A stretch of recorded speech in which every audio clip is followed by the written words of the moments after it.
So good morning, everybody. Welcome to Buddhism for Daily Life.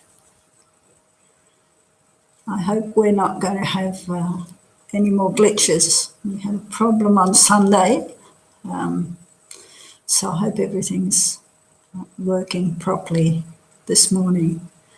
And I hope you're all well and happy and not too stressed about our current situation. Focusing on all the positive things that have come out of it. I think that's a good way to look at anything. So before we begin, let's just set a very positive motivation for being here. Opening our hearts to all the living beings on the planet and having the thought that whatever benefit I get from this morning, may it be not only for myself, but for everybody that I come into contact with. So then let's just settle our body.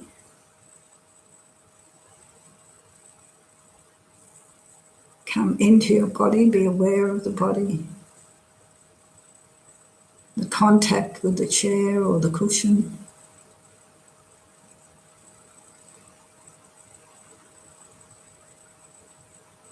And let's then scan the body for any areas of tension, beginning at the top of the head.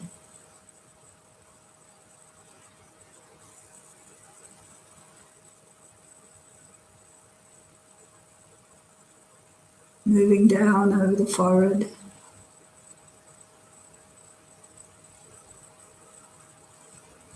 Relaxing all those muscles around the eyes.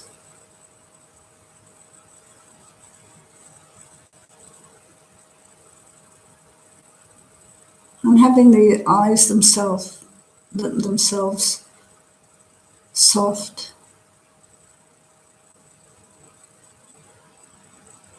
Moving down over the cheekbones, the muscles around the mouth.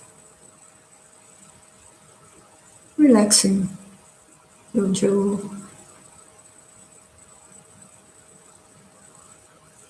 Just enjoying the feeling of the body being at ease and relaxed. Bring your attention back to the top of the head. Move down the back of the head to the base of the skull.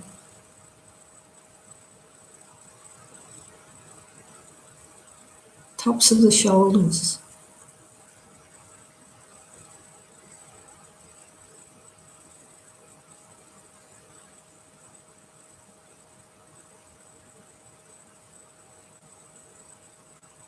Then moving down the backbone.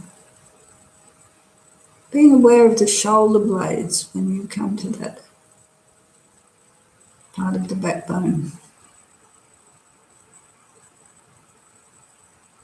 It's parallel with the shoulder blades, relaxing the shoulder blades. And moving all the way down to the base of the spine.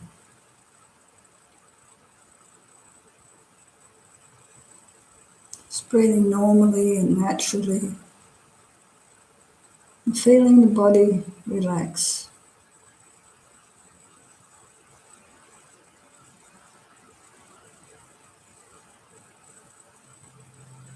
Come back to the tops of the shoulders. And move down the front of the body. Top of the chest. The area of the sternum.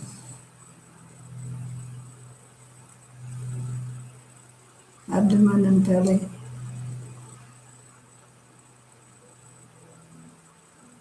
Just having that sense of release.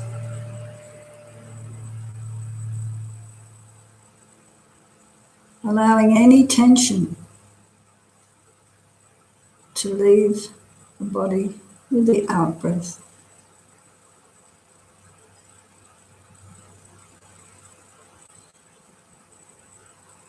Bring your awareness back to the tops of the shoulders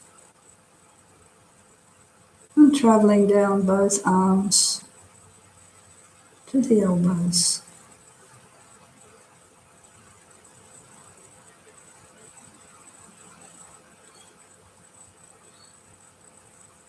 The elbows to the wrists, wrists to the hands, palms of the hands and tops of the hands, going all the way to the fingertips.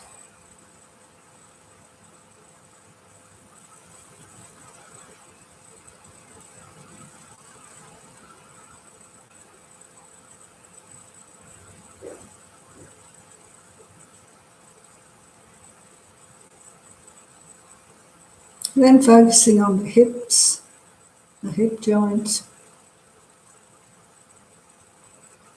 travelling down the legs to the knees.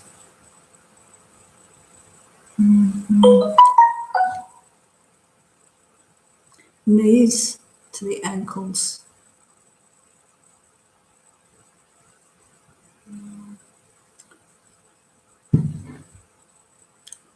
Tops of the feet, soles of the feet,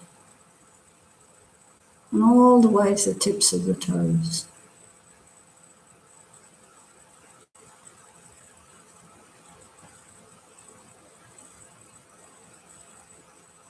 And just sitting quietly,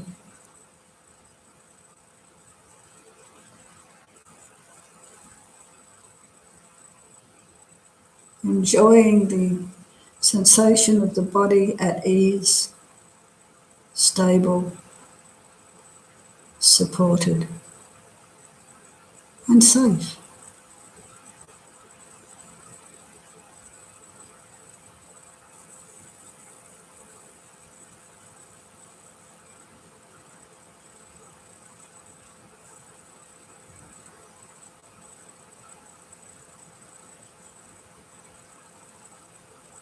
So we're going to do a few minutes of breathing meditation.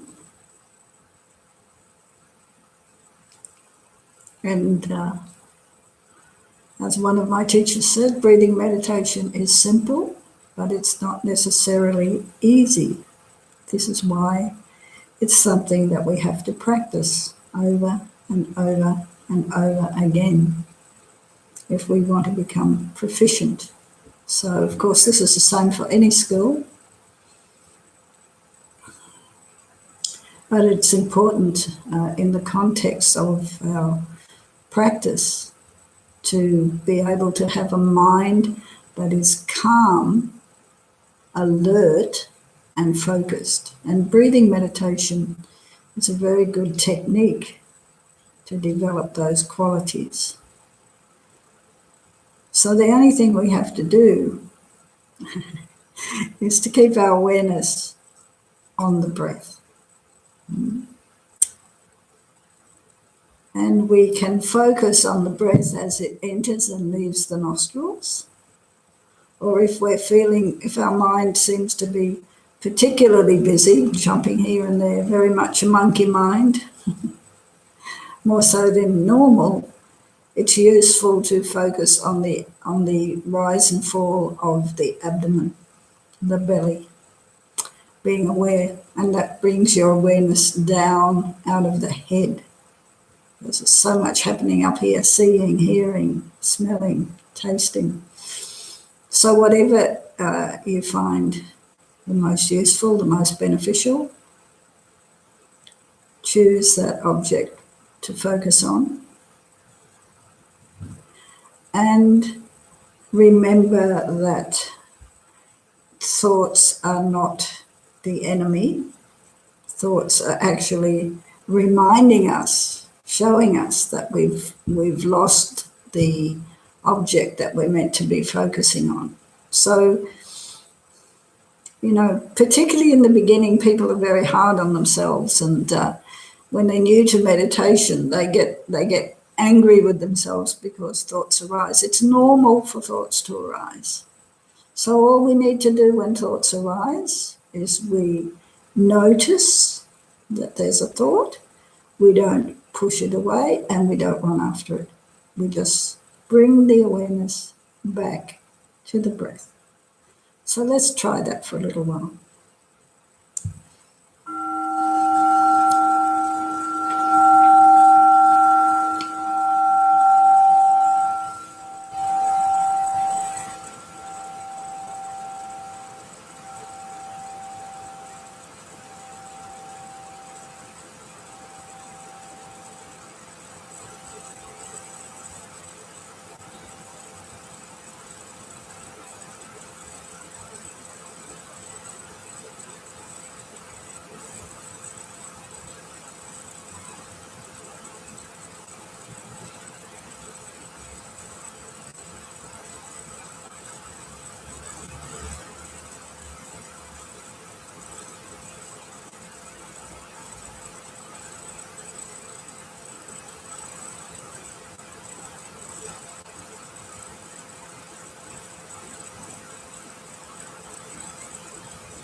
Just bring the awareness back to the breath.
As I mention again and again, be kind to yourself. Don't beat yourself up if the mind wanders, but also don't be sloppy. There's a part of your mind when you're doing this meditation that is like a sentry and notices when the mind has wandered. And then gently but firmly, like you're training a little puppy dog, bring the awareness back.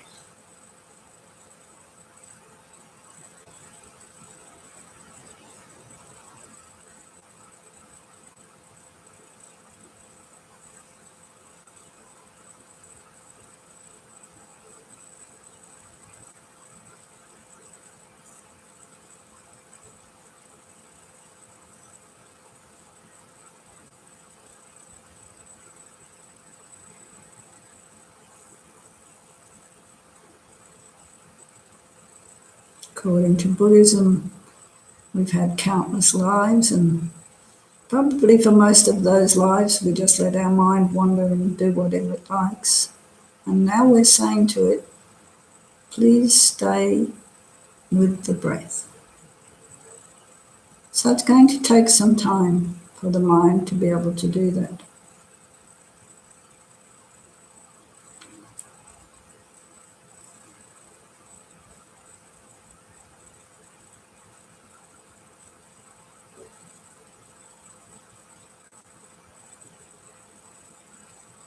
Then finally it gets some peace, because it's not falling back into the past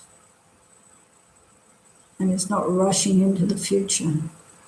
It is here, now, with the breath.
bring the mind back to the breath.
So now we should feel relaxed and alert.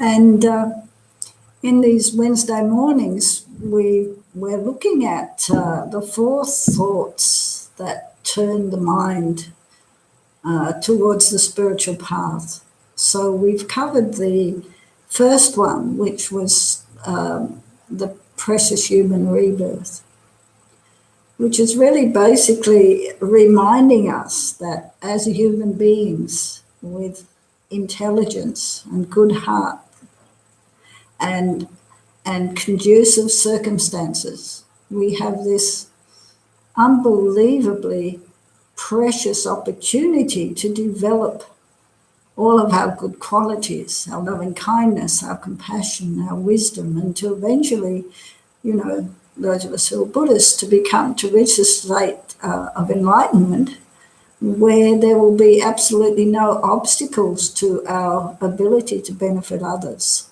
So that was the first point.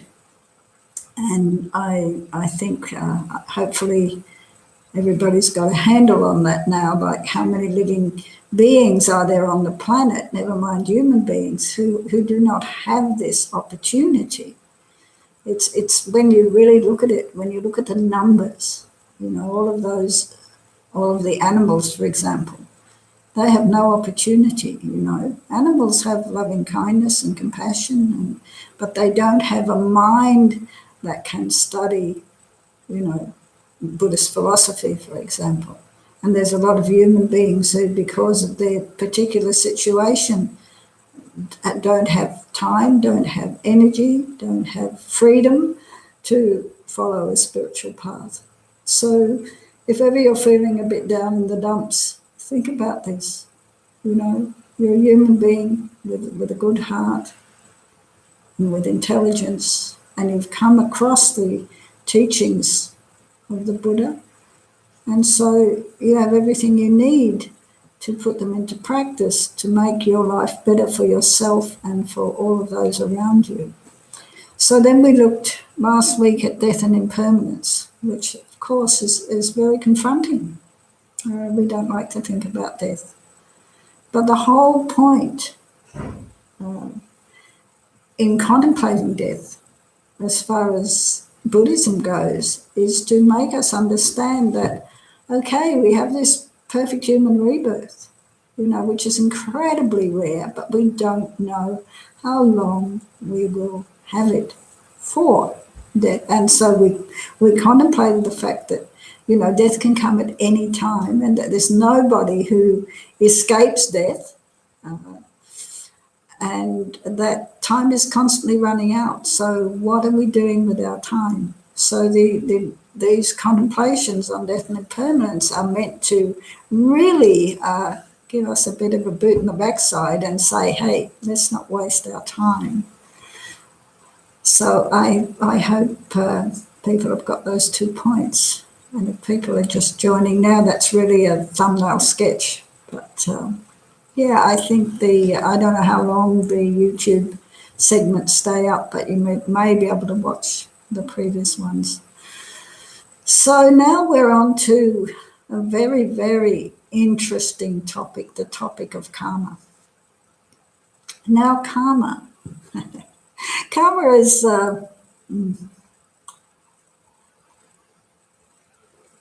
it can be very much misunderstood. The word karma literally means action. It also means cause and effect. And it means, from the point of view of the teachings, it means intention, the intention behind the action, and that is of utmost importance. So let's go back to let's look at cause and effect. Cause and effect is, I think, undeniable. I don't know how people feel about that, but if we think about it, cause and effect is functioning all the time. And karma is often referred to as cause and effect, and depending on how deeply you're going into the philosophy. And then what we need to understand is that, there are expressions in everyday, in our everyday language, and we say, what goes around comes around. That can be a very simplistic explanation of karma, but it holds true. But we need to understand that karma is not punishment. You often see things on the net, something happens, somebody does something very nasty, and people put up comments like, karma will get you. Well, karma's a natural law like gravity. There's no judgment there. It's just, I'm trying to find a nice analogy here. So if you take gravity, which is a natural law, and you imagine this cliff. So, if you walk off the edge of the cliff, and then you die, it's a very high cliff, so you fall down and you're dead. And gravity doesn't say, ha ha, got another one, right? But gravity works no matter who steps off the cliff. So I think it's important to understand. It's not, from the point of view of Buddhism, the Buddha is not sitting up there on a cloud watching everything that we do, although the Buddha is aware, but he's not sitting there saying, oh, Dekyi, I saw you kick the cat, so I'm going to get you. When the Buddhas are aware of negative actions that we create, and they actually feel compassion because they know that if we don't purify these negative actions, the imprints of the negative actions, we're going to suffer. But the Buddha does not punish us. So this is really, really important. I think, in some other religions, it seems to be that perhaps we're punished for our sins. But Buddhism doesn't function like that. But it holds as true the workings of karma. So one of the things that we need to understand is when things happen to us, positive things, negative things, but here we're looking at the negative because that's the ones we're actually concerned about, isn't it? We don't want negative things to happen to us. We don't want to suffer. So, and we have to be careful that we don't create the causes for suffering. So what are the causes for suffering? The causes for suffering are negative actions performed under the control of delusions that we intentionally perform. And when that action is complete, it leaves an imprint on our consciousness. Now, a negative action leaves a negative imprint, and a positive action leaves a positive imprint, right? So within the teachings, it is said, the Buddha said, the only good thing about negativities is that they can be purified. So that's something very important to remember. But let's look at this process of performing an action and that action leaving an imprint on our consciousness. So that action, that imprint, can be likened to a seed. So a seed, in order for it to produce anything, it needs some soil, it needs some water, it needs sunshine. So the karmic we have on our mind stream, this is where the karmic imprints are stored. We have on our mind stream countless imprints. Every action of body, speech, and mind has left an imprint on our consciousness. And all those karmic seeds are sitting there waiting for the conditions to ripen into suffering or to ripen into happiness. So when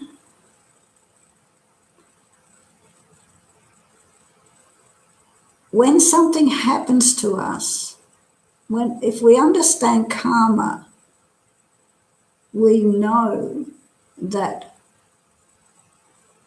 a positive or negative, let's stay with negative for the moment, and a negative action that we performed in the past has now, the conditions have come together for that negative karmic seed to ripen into suffering.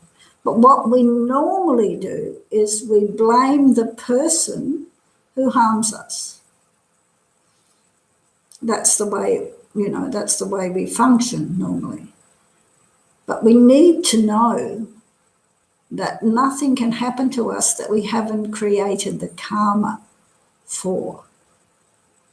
So if somebody abuses us, if somebody steals from us, it means that we've stolen in the past, right? And then the conditions have to come together. I was traveling somewhere on a train, and I was actually in Udlo when I lived at Vajrayana Institute, and I went down to Udlo, which is the nearest station, and I went into the phone booth to call these people who were going to pick me up at the other end. And I had my purse with me, and I left it in the phone booth. And then by the time I realised, there was a little bit of time before the train left, I went into the little shop to just get something to nibble on the train, and then realised that I didn't have my purse, went out to the phone booth, the purse was gone. So that means that I created the cause somewhere to be stolen from, and the conditions came together. I was absent-minded. I left my purse in the phone booth. Yeah. So if there was no negative karmic seed, that wouldn't have happened. But also it needed the conditions. So the lamas often say, I remember Geshe Tashi Sering saying to us, of course we need to do purification practices to destroy the negative karmic seeds, but we also have some control around conditions. So if I'd been more mindful, I wouldn't have left my purse. So this is why karma is very, very, very, very, very complex. In fact, it is said that only a Buddha can understand the intricacies of karma. But for us as ordinary people, if we can get the basic principles, then we have a pretty good idea of how to not create the causes for suffering and how to create the causes for happiness. So I hope that is making sense.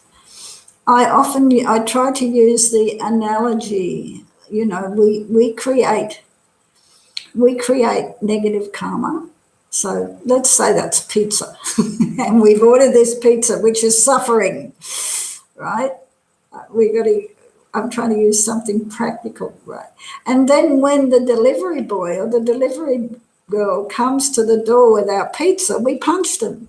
But we ordered the pizza. We ordered it. I don't know if that makes sense, but I think that's a pretty good analogy. Under the control of a delusion, we create a negative action. That action leaves an imprint on our consciousness. When the conditions come together, it ripens into suffering. Of course, the opposite is also true. When we create a positive action, that leaves an imprint on our consciousness, right? And when the conditions come together, something pleasant happens. If we go back to the soil and the sunshine and the seed and all that. Okay, let's take a plane crash. Conventionally, the world would say the plane crashed and people died.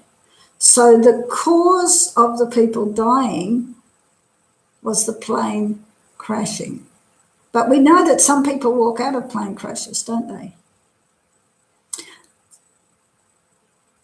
If we look at the law at karma, the actual cause for those people to die was negative karmic actions that they have created in the past. And the plane crashing became the condition for the people to die. So the people that didn't die in the plane crash, if we go back to that analogy of the seed and the soil and the water, the people that didn't die didn't have a seed, didn't have a karmic seed, right? So even though the plane crash, which is the equivalent in this analogy of the soil and the water and the sunshine, but if there's no seed, nothing's going to come out of that. So the people that didn't die didn't have that karmic seed to die at that particular time.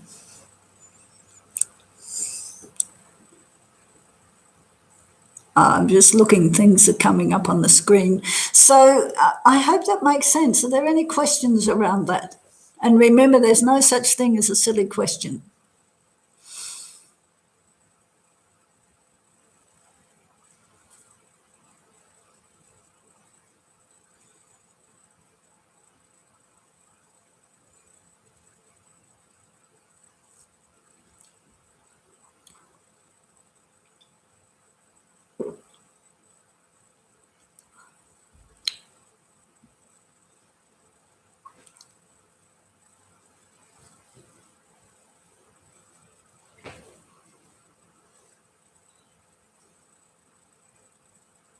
So just to reiterate, karma is not punishment, and neither is it reward.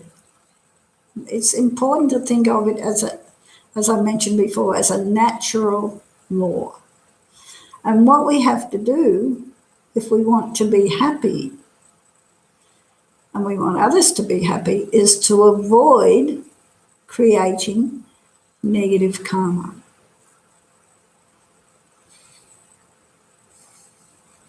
So that means basically avoiding the 10 non-virtues. So that means that we don't kill, we don't steal, we don't engage in any kind of sexual activity which is harmful to ourselves or others. We don't lie. We don't engage in divisive speech or harsh speech or idle gossip. This is a very, very, very common non-virtuous activity, and it very quickly can turn very nasty. We start talking about, we're in a group of people and we start talking about somebody that we don't like, and then everybody is dumping on that person, bringing out a lot of anger, a lot of hatred. And one of the karmic results of idle gossip is that even when we are telling the truth, we are not believed. Our words are not heard. So it's very important to avoid all of these non-virtues. So we've covered those of body, those of speech. There are 4 of speech: harsh speech, idle gossip, divisive speech, and lying. And then there's 3 of mind, which are covetousness, wanting things that don't belong to us, wrong view, and malice. So if we can avoid, to the very best of our ability, these non-virtuous activities, we won't be creating negative actions that are going to leave imprints on our consciousness, that are going to result in suffering when the conditions come together. So it's really, really important, to, when we wake up in the morning, to just have a thought, those of us who've taken refuge, we know we wake up in the morning, we recite the refuge prayer. It's very good to just in your mind run through the 10 non-virtues and make a strong determination to do your very, very best not to commit these non-virtuous actions. You can say, okay, for all of today, and we can do this each day, all of today, I'm going to do my best to avoid the 10 non-virtuous actions. And that is a very, very good way to keep the negative karmic imprints to a minimum. Of course, we're not going to be able to be perfect, but the more we do breathing meditation, the more we're mindful, the more we're aware of what is happening in our minds, the less likely we are to be controlled by our delusions. So it's very, very important. It's very important to, make a strong determination not to engage in non-virtues. So there's a question here. So do we have some control over the conditions? Yes, to some extent.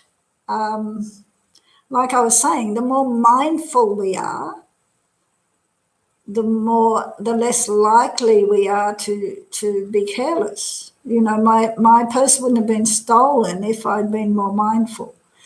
And conditions, that's not so much a condition, but in the context of the negative karma needing a condition to ripen, the actual condition there was the fact that I was careless and left my purse in the telephone booth. So we can think about other things. For example, when I was at Tushita in India, and we have a lot of monkeys there, right? And they can be very aggressive. So what we do, we don't want to harm them, but we don't want to encourage them to come too close to people. So some of the staff that are there long term, they have slingshots and they shoot stones. Now, this sounds terrible. They do not shoot the stones to hit the monkeys. But the monkeys, they're not stupid. They see the slingshot, they see the stone whizzing through the air, and usually they stay away. Yeah. So then again, we're doing something, there's a condition where we could be harmed by the monkeys could bite somebody, they come down to grab your food and the person gets a fright, and then, then you can get rabies. So by encouraging the monkeys to stay away, we're not allowing that particular condition to arise. And there was a lot of people come up to Shita, and they're wandering through, and and there were these people, and they were feeding the monkeys. And I said, look, please don't do that, because they can suddenly become very aggressive. And they said, oh, we believe in karma. So I didn't say anything, because how do you know how many negative karmic imprints you have on your mind stream? So why create a condition where you could be bitten by a monkey and get rabies? So also, if we know that it's, if we look at the virus is a condition for us to become ill. So what do? We avoid contact with the virus. So I hope that answers your question. And of course, we can purify our negative karmic imprints, and we can by dedicating our positive karmic imprints to enlightenment for the benefit of all beings, we kind of put it in the Buddha bank. So I hope that's answered your question, Lucy.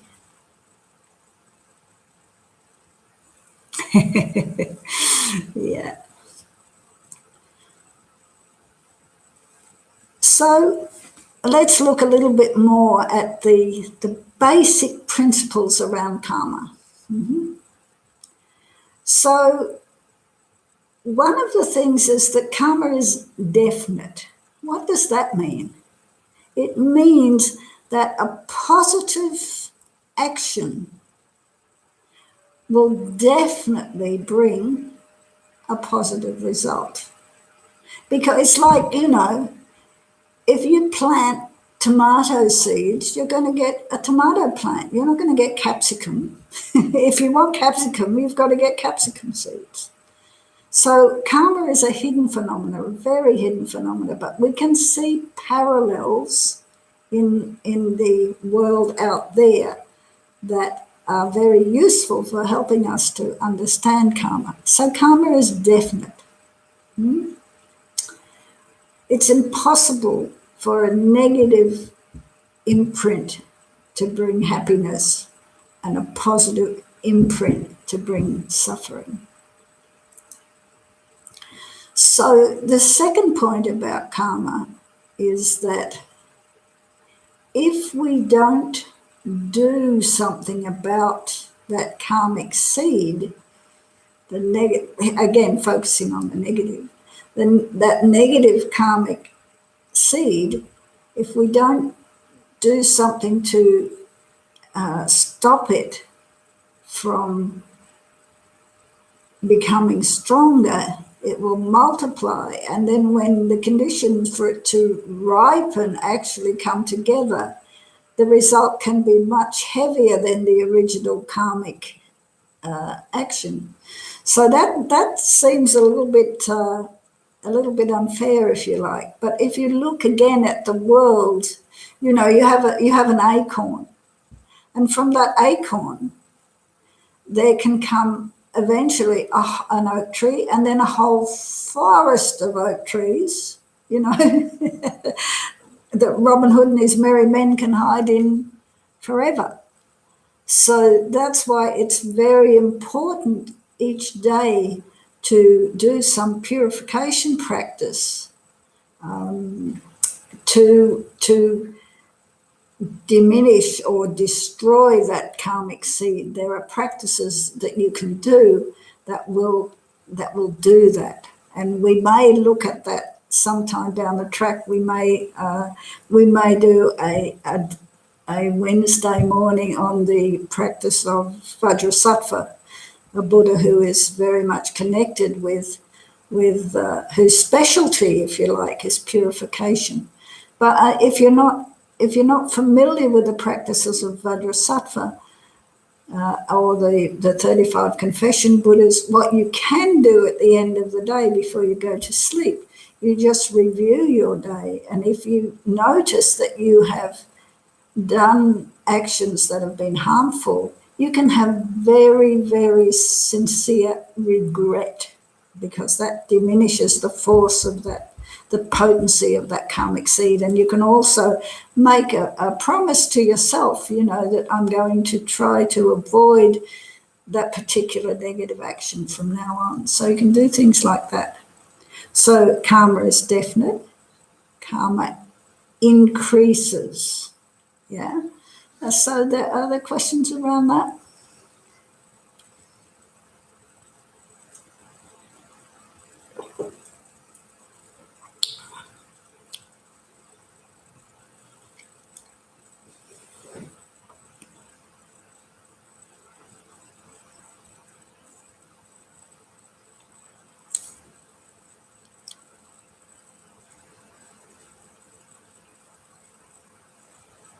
So the next point is that we cannot experience the results of actions that we haven't done. I mean, that's pretty obvious, isn't it?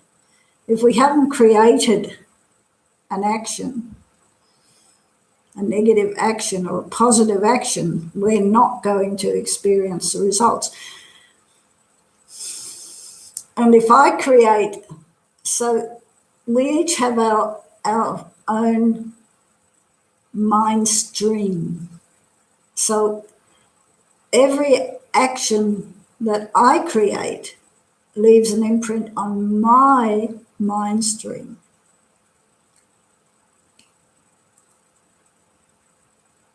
And if I haven't created positive or negative actions, I'm not going to reap the results. And that's pretty straightforward. That's pretty obvious. And of course, we are continually committing actions, if not with our speech and our body, definitely with our mind. So it behoves us to be mindful and aware, because any action that we create, first we have the thought, I'm going to do this, I'm going to do that. So you can see the importance of being aware of what is happening in our minds, which is why I often say, if you don't do any other practice whatsoever, do your 20 minutes of breathing meditation every day, because you are watching your breath, but you're also learning to be aware of what's happening in your mind.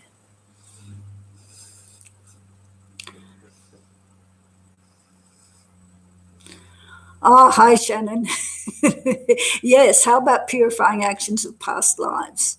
So as far as that goes, what I understand is, and what I've heard from a few teachers, and Jetsunma Tenzin Palmo comes to mind in particular, because I remember her saying at one point, and if I misquote her, I sincerely apologise, to the best of my memory, she said, look, we've had countless lives. We've had absolutely countless lives. So you can be pretty sure that we've committed every single negative action that there is over these countless lifetimes. So then what we do is, when we're doing our Vajrasattva purification, we actually, think, well, I've been committing negative actions since beginningless time, and even though I don't know what they were precisely, I know that I've committed many, many, many, and probably everyone. So I sincerely regret that, and I believe that works very well. Does that make sense?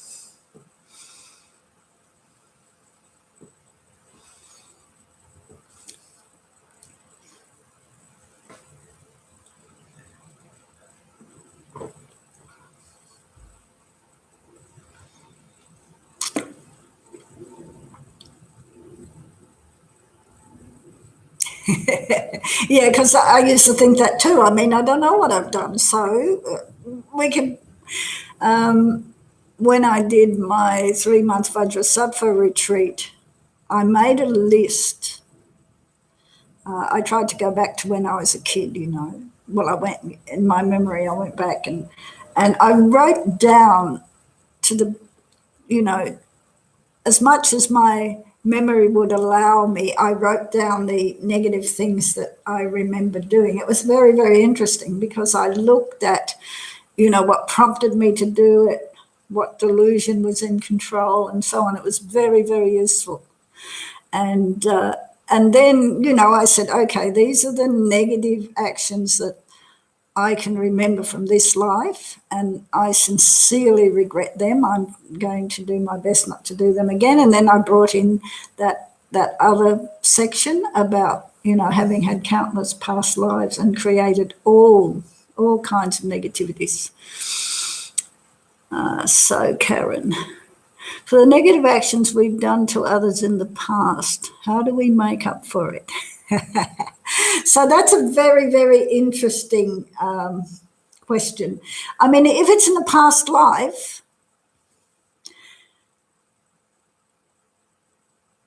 because we don't know what the action was, right? So we kind of have to let that go. But when we say to ourselves, okay, whatever negative actions I've done in my past lives, I sincerely regret. Yeah. And that regret is called one of the 4 opponent powers, and that greatly diminishes the strength of the negative imprints. So if we've done negative actions in the past, in this life, depending on what the negative action is, there's things that we can do. If we've been rude or nasty to somebody, we can go to them and apologize and say, look, I'm really sorry. I was really tired and I shouldn't have snapped at you like that. If we have accidentally forgotten to give a book back to the library, we can go and give it back. There are things that we can do usually to remedy that negative action. Yeah. If we've not declared our income properly, we can send some money off to the ATO anonymously, because when we don't pay our taxes, we're actually stealing from everybody in the country. So, here you have to use your common sense and see if it's a negative action that you can do something about. Yeah, giving the library book back, paying your taxes properly, apologising to somebody, and so on. Does that make sense?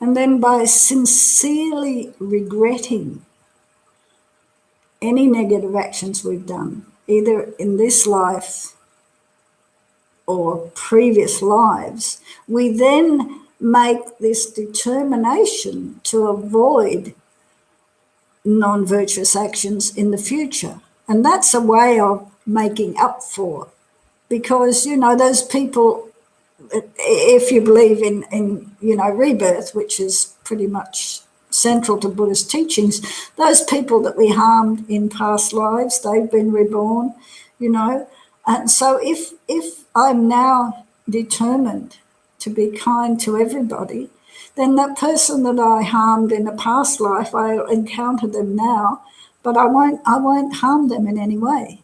Yeah.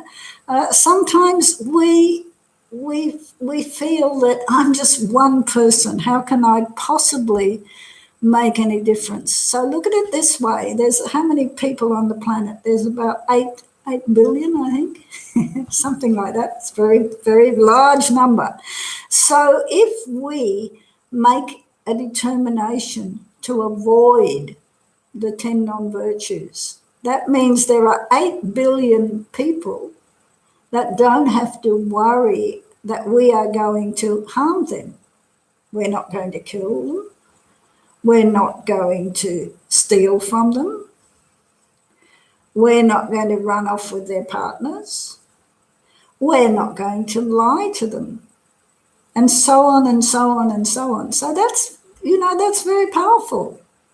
If we are totally honest and, ethical, nobody's going to be able to bribe us. If we're in a situation, where we have a lot of power, but we're open to bribery, think of the harm that can be done. So never think I am just one person, there's not much I can do. By avoiding the 10 non-virtues, we're making an incredible contribution, to peace and harmony in the world. So don't feel that, there's not much I can do. It's a bit like, with this virus, this situation with the virus, there's not much I can do. So, of course, we can help people in various ways, but we're a little bit limited. But one of the best things we can do is stay home. That's just one person. But, if we unwittingly pick up the virus when we go out, how many people are we going to spread it to? So it's a little bit like that. I hope that makes sense.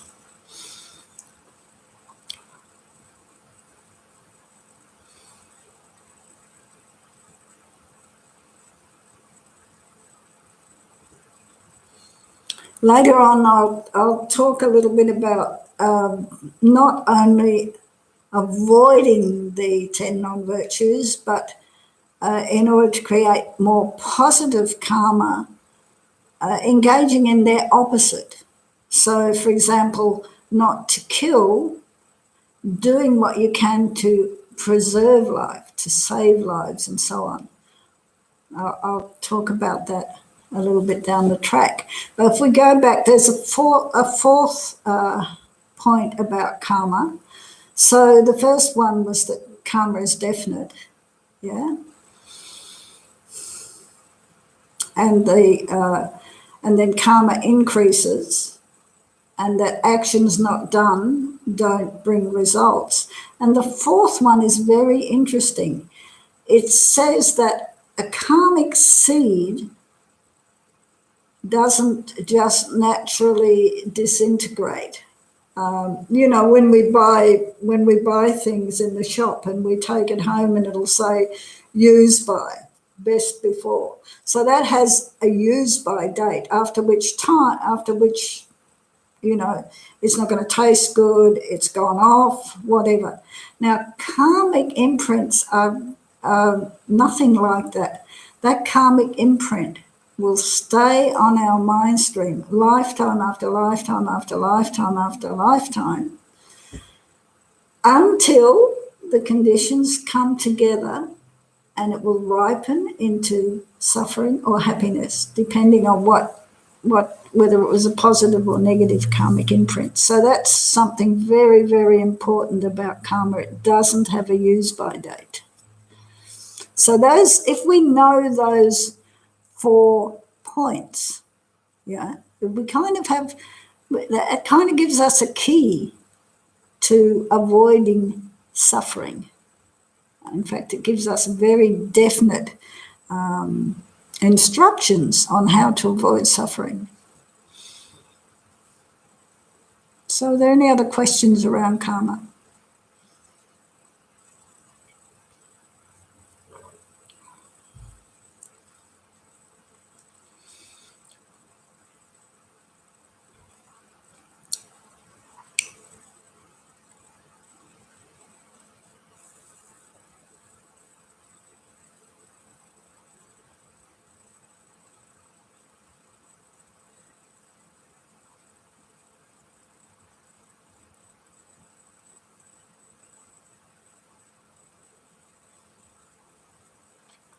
So very simply, karma is definite. Karma increases.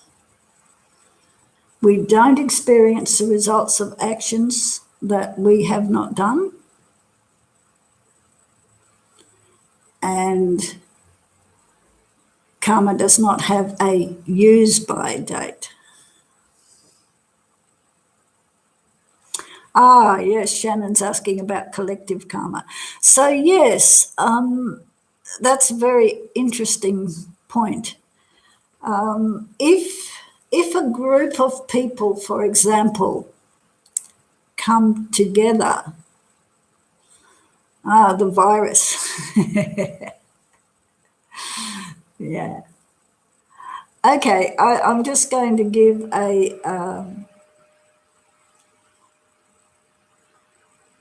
I'm going to give an example of collective karma. Say that there's a group of people who all get together and plot to, kill Granddad because he's a nasty, horrible old man and we want his money and we're going to bump him off and nobody's ever going to find out because we're very, very clever, and then we'll get all of his money. So that might involve 4 or 5 people in the family, right? Now, the person who actually kills Grandpa, he collects the karma of killing, but because of that was a group, the group came together and decided that they were going to kill Grandpa, and they all supported one another in making sure that the crime was covered up and would never be discovered. Then those people have created the collective karma of killing. And who knows, then they're all in a plane somewhere and the plane crashes or the car crashes. I mean, many more people than 4 or 5 in a plane. So they're in a car crash and they all die. So because they created that karmic action they created, they all plotted together to kill Grandpa. Now, if we look at the virus, I think that's very interesting. Here we can look at cause and effect, can't we? We talk about, cause and effect. So this whole virus is a result of cause and effect, as far as I can see. And then the people that are affected by the virus, that's to do with the conditions, isn't it? The conditions came together. So in the beginning, people didn't realize that the virus was there, but it was spreading. And then, scientists and everybody did some work on it, did some research, found out what the virus is, found out how it spreads. And now, because we know that, we are avoiding the conditions that are going to give rise to us actually getting the virus. Does that make sense?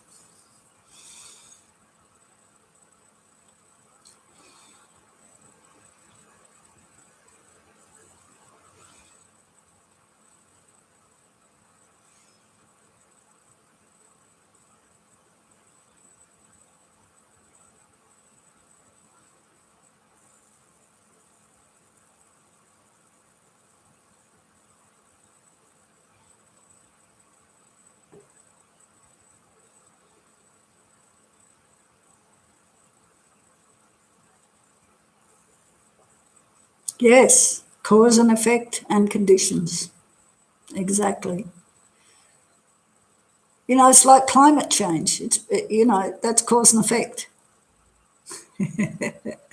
And the virus. All of these viruses like SARS and everything, they came as a result of particular conditions, didn't they?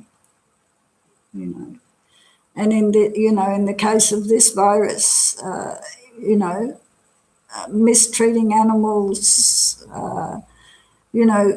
keeping animals in very unhygienic conditions, not respecting the lives of animals and not being aware of a lot of this is a lack of awareness and a lack of respect for all forms of life. And we can see that when we don't respect the environment upon which we depend, then we have all of these negative effects of climate change. So I think that is also a perfect example of cause and effect.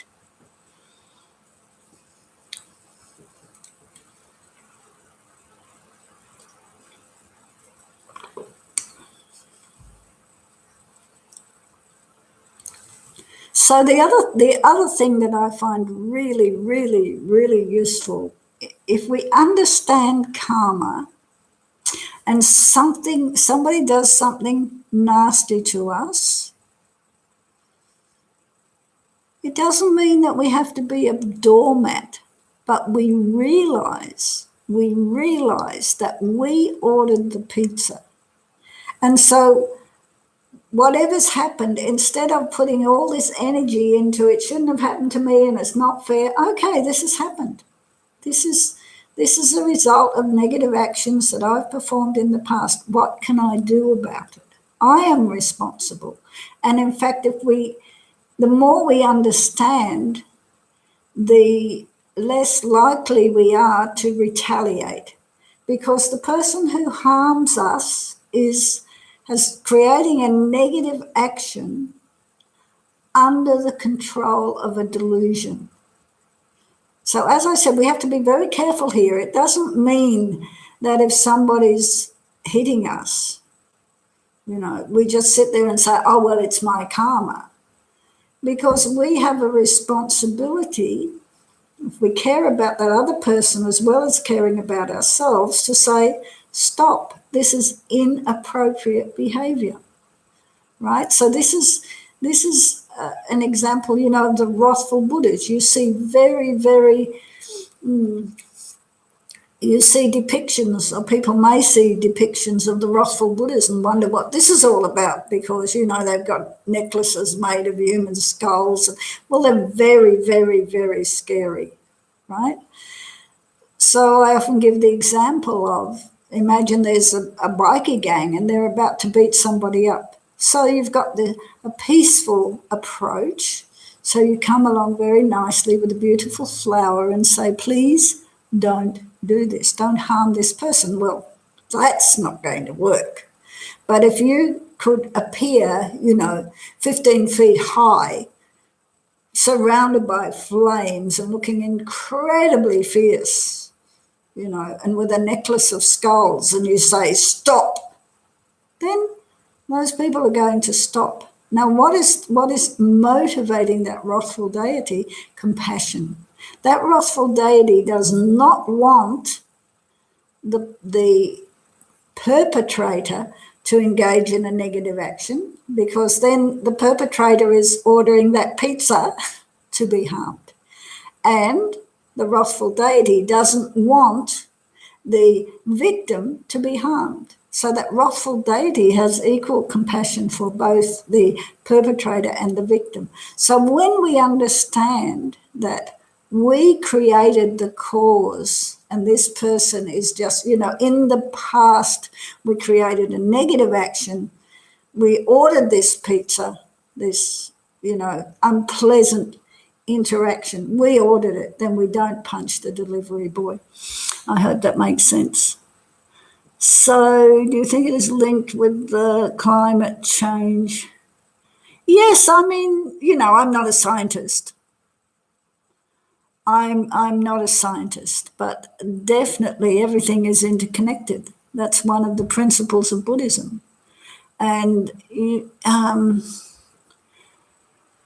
I seem to remember reading somewhere, when Mao Zedong was in charge in China, and then they said we have to kill all the sparrows because they're stealing the grain. So they organised everywhere in China for people to be banging pots and making noises and blah, blah. And when the sparrows came, they couldn't land. So then they became exhausted and they died.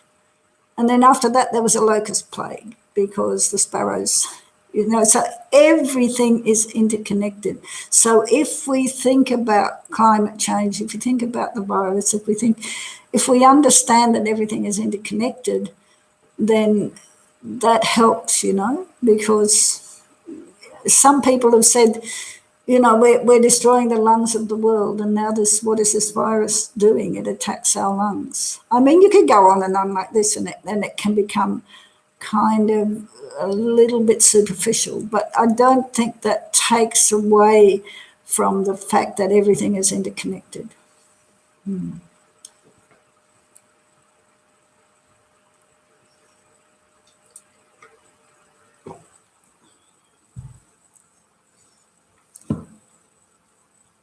Are there any other questions?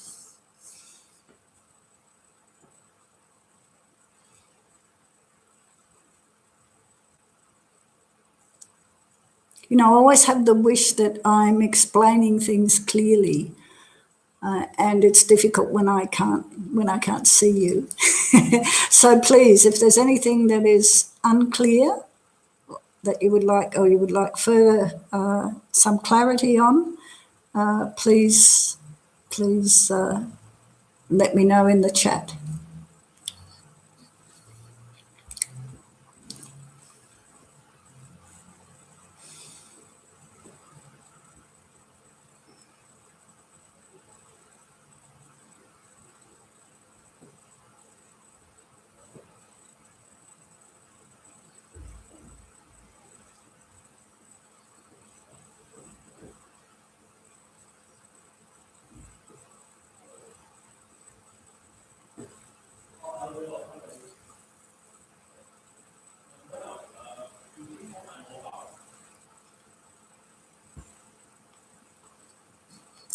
So in the context of last week's talk, where we talked about death and dying, There's a very, very nice book about death and dying.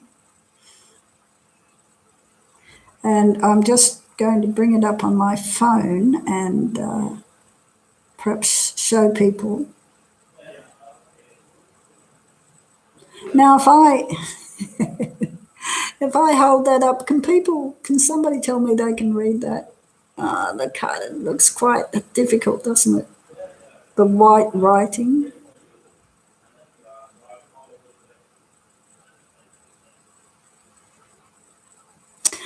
Yeah, that might be hard to see, but the book is called, and I recommend, this is a very, very interesting book on the topic. It's called There's More to Dying Than Death. And it's written by somebody called Lama Shenpen, Shen for November, Pen, and then last name Hookham, Hookham for Mary.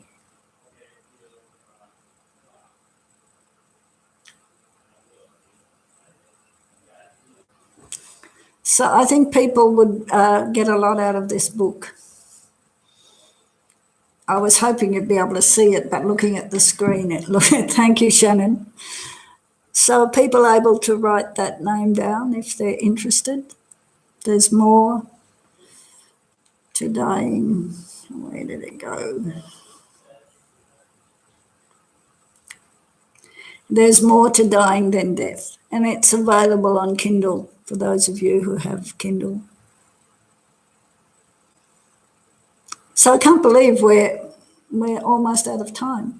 It's gone very, very fast. So lately I've been reading my favourite dedication, which is also one of His Holiness Dalai Lama's favourite dedications, and it's from Shantideva's Guide to the Bodhisattva's Way of Life. So I'd like to finish off and to dedicate the merit that we've all created, by spending this time to look at karma, to look at our precious human rebirth, death and impermanence and karma. And so we've created a lot of positive energy. So let's dedicate this positive energy in the following way. May all beings everywhere, plagued by sufferings of body and mind, obtain an ocean of happiness and joy by virtue of my merits. May no living creature suffer, commit evil, or ever fall ill. May no one be afraid or belittled with a mind weighed down by depression. May the blind see forms and the deaf hear sounds. May those whose bodies are worn with toil be restored on finding repose. May the naked find clothing, the hungry find food. May the thirsty find water and delicious drinks. May the poor find wealth, and those weak with sorrow find joy. May the forlorn find hope, constant happiness and prosperity. May there be timely rains and bountiful harvests. May all medicines be effective, and wholesome prayers bear fruit. May all who are sick and ill quickly be freed from their ailments. Whatever diseases there are in the world, may they never occur again. May the frightened cease to be afraid, and those bound be freed. May the powerless find power, and may people think of benefiting each other. And then the great wish of the Bodhisattva, for as long as space remains, for as long as sentient beings remain, until then may I too remain, to dispel the miseries of the world. So thank you everybody for joining me, and we will continue on probably for a couple more weeks with karma because it's a very profound topic, and there's a lot for us to understand. So stay well, stay safe, stay happy, and have a look at our website. We've got a lot of different programs on, and please join in. And I'm really looking forward to being able to actually see you in person sometime soon. So be well and happy and stay safe. Thank you for joining me. Bye.